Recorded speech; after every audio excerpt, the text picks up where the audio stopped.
अबे एमएफ हुसैन की औलादो, पेंटिंग रोको और उधर ही स्टेच्यू हो जाओ। बिना परमिशन के इधर पेंटिंग करने का नहीं, समझा क्या? अब उनका कुछ इज्जत है कि नहीं इधर? मैडम आप बाहर जाओ, अबे तो स्टेच्यू है। अरे तुम खाली क्यों खड़े हो? ये लो घड़ी को दीवार पे टांगो। क्या? आंटी जी ने बोला टांग दो। तो एक काम कर, अंदर जाके चाय बना ले। तेरा दिमाग खराब है क्या? तू इधर हुल देने आया कि घड़ी टांगने आया? तेरी ये क्या किया? घड़ी क्यों तोड़ दी? ए आंटी, बिना परमिशन के इधर एंट्री मार के हमारी इज्जत का भाजी पाला कर डाला, ऊपर से हुल देती हो। ए, कौन हो तुम लोग? क्यों शोर मचा रहे हो? शाने इस एरिया में रहने के लिए मारी बाई का परमिशन लगता है, समझा क्या? अच्छा, गुंडागर्दी कर रहे हो? नहीं अभी तक तो कॉमेडी कर रहा था, गुंडागर्दी तो इसे कहते हैं। हाँ, ये गुंडा और ये कर रही हूँ। रुको, हमारे ब्रोकर ने इसके बारे में कुछ नहीं बताया था। ये तो कह रहा है कि इसने बताया है। क्या? नहीं सर। ए, कब बताया तुमने हमें? आप लोग को नहीं बताया था। तो फिर उनको बताया था।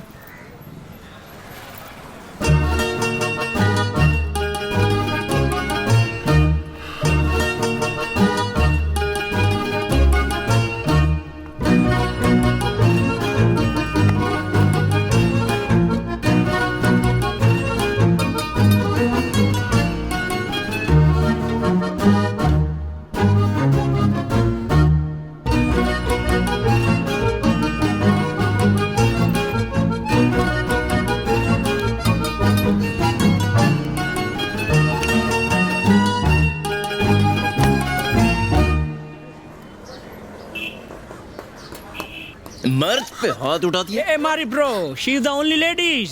गैर मर्द को छूती है। तू लेडीज नहीं होती ना तो तेरी बत्ती सी तोड़ देता। अरे देखो ऐसा मत करना, कल ही इसने दांतों में सीमेंट भरवाया है। तो फिर 2 बार ब्रश करने का ना। इसमें अपन लोग की क्या गलती? अपन लोग तो अपनी ड्यूटी कर रहा है। तो हसीना, ब्रोकर ने तुम्हें बताया था क्या? हाँ, तो तुमने हमें बताया क्यों नहीं? माँ, हम इन गुंडों को पैसे क्यों दें? कल जब मैं बुटीक खोलूंगी ये लोग फिर से पैसे मांगेंगे। ओ, तो मदर डॉटर यहाँ मिलकर ब्यूटी पार्लर खोलने वाले हैं। अरे जाहिल, ब्यूटी पार्लर नहीं, बुटीक। माँ, इन्हें कौन सा उन दोनों में फर्क पता होगा? मेरी बात सुनो। ओए, उंगली दिखा दिया। नीचे कर, नीचे कर, पुट डाउन। ये मेरा घर है, मेरा जो मन करेगा वो करूंगी, समझे?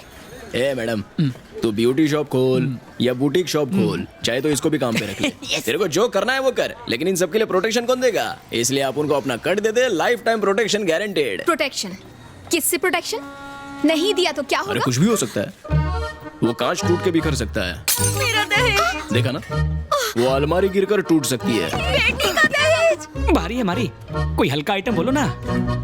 ऐसा क्या? वो टीवी भी गिर के टूट सकता है। नहीं, आज सास बहू का क्लाइमेक्स है। सुनिए जी, दे दीजिए ना इन्हें जो चाहिए। ये लीजिए। मेरा ये तो घर का हुआ, अभी बुटकी का निकालो। बुटीक। जो भी है। अंग्रेजी नाम का डबल अमाउंट। हाँ। अभी तो हमारे पास पैसे नहीं है, थोड़ा टाइम दीजिए, दे देंगे हम। चलो दिया टाइम। देखो मैं पुलिस के पास जाऊंगी। तो पुलिस स्टेशन हम छोड़ देते हैं, अगली वसूली हमें वहीं से करनी है। मस्त कॉमेडी करती है लड़की।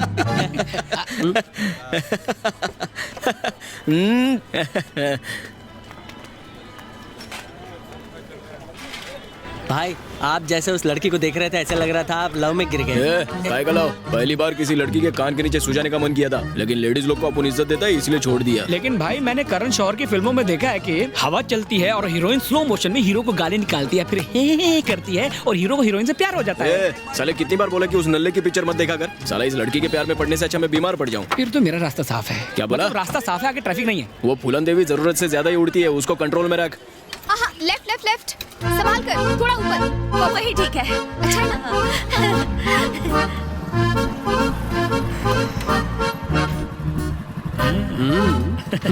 अच्छा है ना?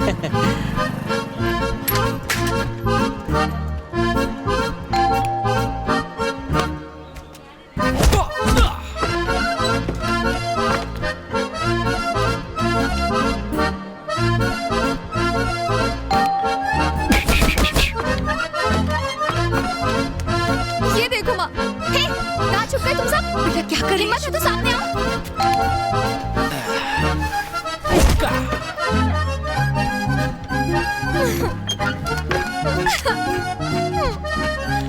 अरे संभाल के ऊपर ले। हाँ, ऊपर ऊपर। अबे क्या कर रहा है? सीधा ऊपर ले, ऊपर। हाँ बस बस। पर ये ठीक लग रहा है भाई। ए, हेलो, इसे यहाँ क्यों लगा रहे हो? हर साल इधर ही लगाते हैं, यही हमारा लकी स्पॉट है।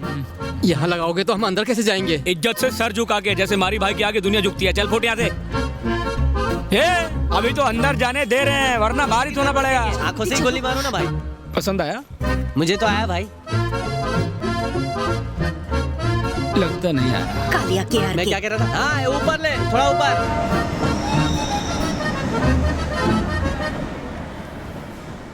अरे गांव वालों सुनो। आगे बोलो, कूद जाऊंगा मर जाऊंगा। नहीं रे, ये अपुन का स्टाइल है। मारी बॉयज की तरफ से हवाई गोताखोर कबूतरों का मुकाबला खत्म हो गया है और अभी पिराई डिस्ट्रीब्यूशन होगा। जीतने वाले चुपचाप इनाम लेके जाओ। हाँ। अरे हाँ, एक जरूरी अनाउंसमेंट तो रह गया। क्या? कुछ नकारा नल्ले लोग अपने कबूतर यहाँ सिर्फ इसलिए उड़ाने आते हैं ताकि अखबार के आखिरी पेज में उनकी सड़ेली शक्ल की फोटो छप जाए। उनके लिए हमने QLX से जूने बर्तन खरीद के रखे हैं। मेडल भाई। जो भी है बांट दें गरीबों में। ओके, मारी गोइंग क्लबिंग। अभी मारी जी पुराने खिलाड़ियों और जजों को कंबल से लपेटेंगे। ये लिया लपेटे में क्लैपिंग। और हर साल की तरह इस साल भी मारी जी के कबूतरों ने दूसरे कबूतरों को लोहे के चने चबवाकर मारी जी को पहला इनाम जितवा दिया है।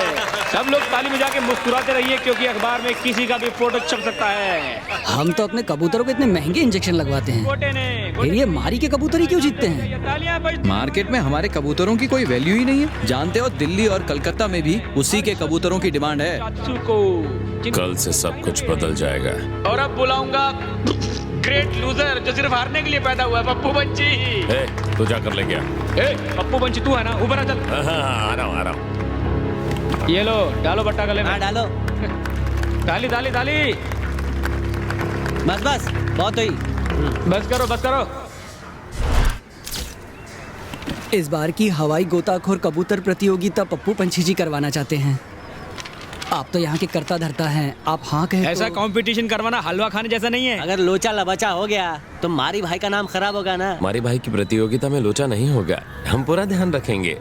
तुम कंपटीशन कराओ और बेईमानी ना करो, इसकी क्या गारंटी है? तुम गलत समझ रहे हो, विजेता तो तुम ही होगे।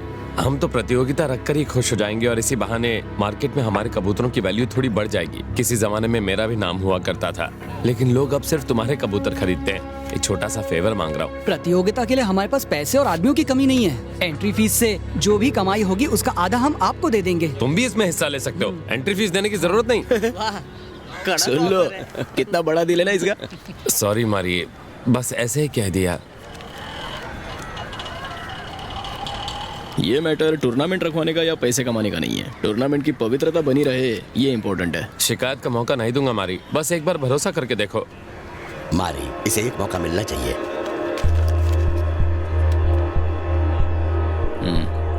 थैंक्स मारी। हमारे कबूतर हिस्सा नहीं लेंगे। लेकिन ऐसा क्यों मारी? तुमने कंपटीशन कराया और हम जीत गए तो तुम्हारी इज्जत की तो लग गई ना। नहीं मारी, अगर तुम्हारे कबूतर जीते तो हमारे लिए फक्र की बात है।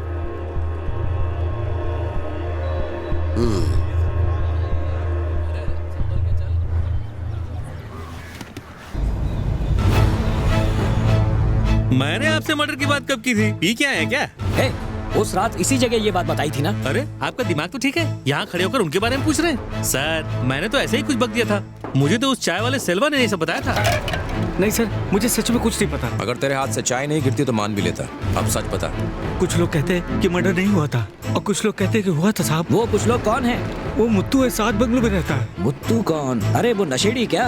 एक मर्डर तो पक्का हुआ था साहब। हाँ। 8 साल पहले एक गैंग वॉर में एक मर्डर हुआ था, अपन को इतना ही पता है। कोई इन्फॉर्मेशन नहीं मिली। वैसे अनबू नाम का एक आदमी है, वो और उसका बेटा जेब कतरे हैं। अनबू जो है पुराना खिलाड़ी है, पर बेटा 9 सीखिया है।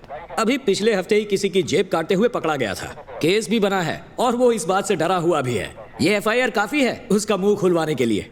आज से 8 साल पहले मारी ने किसी का खून किया था। तुम लोग उस बारे में क्या जानते हो? मारी के बारे में?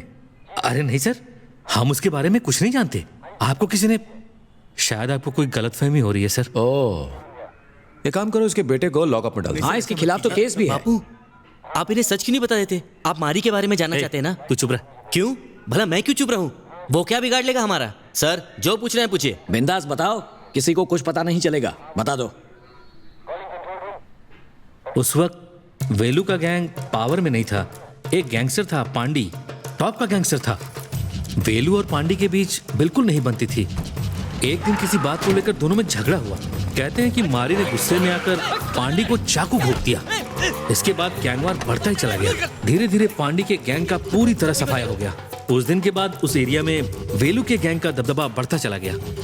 किसी ऐसे आदमी को जानते हो जिसने ये खून होते हुए देखा है? नहीं सर, मेरी जानकारी में कोई ऐसा आदमी नहीं है जो इस घटना का गवाह हो। पुलिस में केस तक रजिस्टर्ड नहीं हुआ और सर वेलू जैसे ही पावर में आया उसने तो फाइल ही गायब करवा दी। ये कैसे हो सकता है? इतने पावरफुल आदमी का मर्डर हुआ और केस नहीं हुआ। मारी उस मर्डर के बाद ही इतना बड़ा गुंडा बना, पूरा इलाका उससे डरता है। लेकिन पांडी को किसने मारा और कैसे मारा ये बात किसी को नहीं पता। किसी को कैसे पता होगा? जो बात हुई नहीं वो सच कैसे हो सकती है? सर आप खुद ही सोच के देखिए, एक गुंडा अगर किसी गैंगस्टर का कत्ल कर देता है तो वो हीरो बन जाता है। सर इतनी बड़ी बात वो छुपा के क्यों रखेगा? असल में ऐसी कोई बात हुई नहीं है सर। इस केस में सर फोड़ के आप अपना वक्त जाया कर रहे हैं।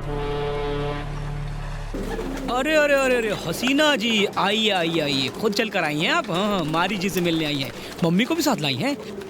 देखो मारी, बुटकी वाली बूटी आई है। नमस्ते सर, हमें आपके बारे में पता नहीं था, इसलिए उस दिन आपके साथ इस तरह से पेश आए। सर हम आपकी प्रोटेक्शन मनी देने के लिए तैयार हैं, बस आप थोड़ा सा टाइम हमें दे दीजिए। पहले हम अमीरों की बस्ती में रहते थे, बिजनेस में बहुत लॉस हुआ, इसलिए हालत थोड़ी टाइट है। अपनी हालत तो रोज रात को टाइट ही रहती है, नहीं क्या? जरा अपनी हालत देखिए, पैसों की तंगी को आपसे ज्यादा और कौन समझेगा। उस दिन के लिए आपसे सॉरी कहने आए हैं। तुम्हारी बेटी को देखकर लगता नहीं है सॉरी बोलने आई है। बुटीक के पुतले के माफी खड़ी है। हसीना सॉरी कहो ना। सॉरी, मुझे नहीं पता था तुम कौन हो, इसीलिए उस दिन तुमसे बहस की मैंने। अब तो पता चल गया ना ये कौन है। कैसे बात की थी बोल? तमीज से। बदतमीजी से? हाँ, बदतमीजी से। किसी राजकुमारी की तरह? राजकुमारी की तरह। ऐसे पेश आ रही थी जैसे सर पे कोई ताज रखा हो। एकदम सही कहा, जैसे सर पे कोई ताज रखा हो। अरे बस कर, इतनी आंखें मत निकाल, गोटी की तरह बाहर निकल आएगी। ओ सोच के तो देख, बिना आंखों की चुड़ैल लगेगी। सॉरी बोलना। सॉरी। हाँ। मैंने माफ किया, जाओ। मारी ने माफ कर दिया, जाओ। सर अगर बाकी के पैसे हम बाद में दे तो चलेगा क्या? जरूरत नहीं है। I expected. Thank you sir. देखा बेटा, सब सही कहते हैं कि इनका दिल वाकई में बहुत बड़ा है। बदले में बिजनेस में अपन को 80% का पार्टनर बनाना पड़ेगा। एक्सपेक्टेड। अपने धंधे में अपन को पार्टनर बना लो, बचा हुआ पैसा अपन वहीं से वसूल लेगा। ठीक है मोम?